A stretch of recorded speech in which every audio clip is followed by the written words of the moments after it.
حمد و صلات کے بعد انسان کے ساتھ جو روحانی مسائل ہوتے ہیں جو اس کے دل کی دنیا کو برباد کرتے ہیں اور اس کے باطن کو اجاڑ دیتے ہیں، ان میں سے ایک بڑا مسئلہ، ایک بڑی بیماری نسیان خالق ہے۔ اللہ تبارک و تعالیٰ کو بھول جانا، اس کی یاد سے غافل ہو جانا۔ نسیان خالق کا مطلب ہے کہ اللہ تعالیٰ کی اطاعت اور فرما برداری کو ترک کرنا، حقوق اللہ کو فراموش کرنا، اللہ کی یاد سے غفلت برتنا، اس کے ذکر کو بھول جانا، دعاؤں کے ساتھ زیادہ دلچسپی نہ رکھنا معاذ اللہ۔ یہ وہ ساری چیزیں ہیں۔ اس کا مطلب ہے کہ نسیان خالق کر دیا اس نے۔ مخلوق کو تو اس نے یاد رکھا، لیکن اللہ تبارک و تعالیٰ کی یاد سے، اس کے تذکرے سے یہ غافل ہو گیا۔ جب انسان رب کو یاد کرتا ہے نا اور اپنے مالک کا تذکرہ کرتا ہے تو اسے نصیب کیا ہوتا ہے؟ فرمایا فَاذْكُرُونِي أَذْكُرْكُمْ، تم مجھے یاد کرو میں تمہیں یاد کروں گا، میں تمہارا تذکرہ کروں گا۔ حضرت عبداللہ ابن عباس رضی اللہ تعالیٰ عنہ ارشاد فرمایا کرتے کہ اللہ تبارک و تعالیٰ ارشاد فرماتا ہے کہ تم فرما برداری کر کے مجھے یاد کرو اور میں اپنی امداد کے ساتھ تمہیں یاد کروں گا۔ تم اللہ تبارک و تعالیٰ کی یاد اگر تنہائی میں کرو گے تو رب کریم بھی تمہیں تنہائی میں یاد کرے گا، اور اگر تم جماعت میں اس کا ذکر کرو گے تو وہ اس سے بہتر جماعت میں تمہارا ذکر کرے گا۔ حضرت صدر اللہ فاضل رحمۃ اللہ علیہ فرمایا کرتے تھے ذکر کی 3 قسمیں، ایک تو ذکر لسانی ہے، اپنی زبان سے ہر وقت اپنے مالک کو یاد کرنا۔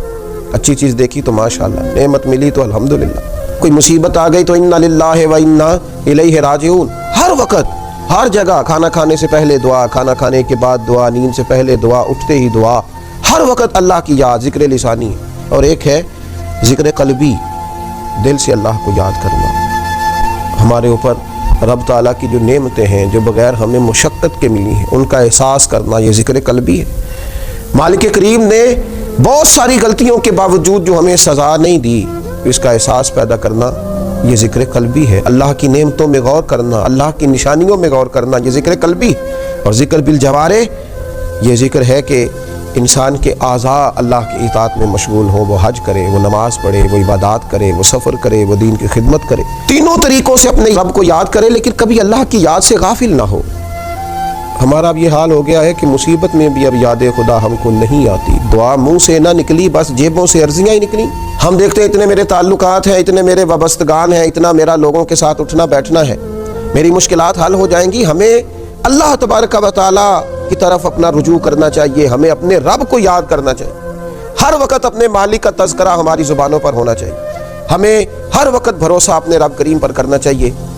قرآن مجید میں اللہ تبارک و تعالیٰ نے ان لوگوں کا بھی تذکرہ کیا ہے جنہوں نے کھایا اللہ کا پر اللہ کو بھلا دیا، رہے رب کی زمین پر رب کو بھلا دیا، جنہوں نے معاذ اللہ کی نعمتوں کو استعمال کیا پر اللہ کو بھلا دیا۔ رب نے اولاد دی، دولت دی، جائیداد دی، عزت دی، وقار دی، سانسیں دیے۔ اللہ تبارک و تعالیٰ نے دنیا کی ہر نعمت سے نوازا پر وہ اللہ کو ہی بھلا گئے، اس خالق کی یاد ہی چھوڑ گئے، اس کا تذکرہ ہی چھوڑ گئے۔ تو اللہ کریم نے فرمایا وَلَا تَكُونُوا كَالَّذِينَ نَسُوا اللَّهَ فَأَنسَاهُمْ أَنفُسَهُمْ، ان لوگوں کی طرح نہ ہو جانا جنہوں نے اللہ کو بھلا دیا، ان کی طرح نہ ہو جانا جو اللہ کو بھلا بیٹھے۔ فرمایا فَأَنسَاهُمْ أَنفُسَهُمْ، پھر اللہ نے انہیں ان کا اپنا بھی بھلا دیا، پھر وہ کھو گئے، غرق ہو گئے دنیا کے جھمیلوں میں، الجھ کے رہ گئے دنیا کے معاملات۔ فَأَنسَاهُمْ أَنفُسَهُمْ، اللہ نے انہیں ان کا اپنا آپ بھی، وہ خدا فراموش ہوتے ہوتے خود فراموش ہو گئے، کھو گئے، لوٹ کے آنے کا راستہ ہی نہ ملا۔ اتنے دنیا کے اندر مست ہوئے کہ الہاکم التکاثر حتی زرتم المقابر، اتنے غافل ہوئے دنیا تلاش کرتے کرتے کہ قبروں کا منہ دیکھ لیا۔ ان لوگوں کی طرح نہ ہو جانا جنہوں نے اللہ کو بھلا دیا، پھر اللہ نے انہیں ان کا اپنا آپ بھی بھلا دیا۔ اولئک هم الفاسقون، رب فرماتا ہے یہی تو لوگ ہیں جو نافرمان ہیں، یہی تو فاسق ہیں۔ نیکی ہم پر کوئی دوست کر دے، اس کے شکریہ ادا نہ کرے، بگڑ جاتا ہے۔ ماں باپ کئی جگہوں پہ اپنا احسان بتلا کے کہتے ہیں کہ تو میری فرما برداری کیوں نہیں کرتا، اساتذہ اپنے حقوق کی بات کرتے ہیں، ہمارے بڑے اپنے حقوق کا تذکرہ کرتے ہیں۔ سب سے بڑا احسان کرنے والے تو اللہ رسول ہیں، لیکن ہم نے رب رسول کو ہی بھلا دیا۔ مہینوں بیت جاتے ہیں عبادت کیے ہوئے، معاذ اللہ مہینوں بیت جاتے ہیں تلاوت کیے ہوئے، اس کی بارگاہ میں ہاتھ نہیں اٹھائے دعا کے لیے، استغفار نہیں کیا۔ میرے نبی پاک صلی اللہ تعالیٰ علیہ وسلم نے ارشاد فرمایا، آپ ذرا ان لفظوں کا جلال دیکھیں، ان کے اندر جو تنبیہ ہے اس تنبیہ کو دیکھیں۔ امام طبرانی لکھتے ہیں کہ رسول پاک صلی اللہ تعالیٰ علیہ وسلم نے ارشاد فرمایا کہ اللہ تبارک و تعالیٰ ارشاد فرماتا ہے ابن آدم بے شک جب تو مجھے یاد کرتا ہے تو تو میرا شکر ادا کرتا ہے، اور جب تو مجھے بھول جاتا ہے تو پھر تو میرا انکار کرتا ہے، پھر تو انکار کرتا ہے اپنے رب کا جب تو بھول جاتا ہے۔ ایسا نہ کرنا، کبھی بھی اپنے مالک کو نہ بلانا، جو دم غافل سو دم کافر۔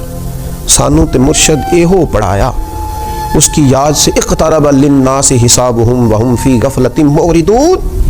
اللہ فرماتے ہیں لوگوں کے تو حساب کا وقت قریب آ گیا، وہ ابھی بھی غافل ہو کے پھر رہے ہیں۔ نسیان خالی کبھی نہ کریں، اپنے رب کو کبھی نہ بھولیں، اس کی یاد ہو، اس کا تذکرہ ہو، اس کا نام لیا جائے، اس کے لیے تسبیح پڑھی جائے، اس کی بارگاہ میں سجدے کیے جائیں، اپنے مالک کی بارگاہ میں بار بار پیش ہو کے کہا جائے تو ہی ہمارا رب ہے، تو ہی ہمارا مالک ہے، تو ہی ہمیں معاف کرنے والا ہے، تو ہی درگزر کرنے والا ہے۔ اس کی بارگاہ سے عافیت کا سوال کیا جائے۔ اللہ میرے نبی کریم علیہ السلام کی ساری امت کو اپنی یاد کی توفیق دے، اور اللہ تعالی ہم سب کو غفلت سے محفوظ کرے۔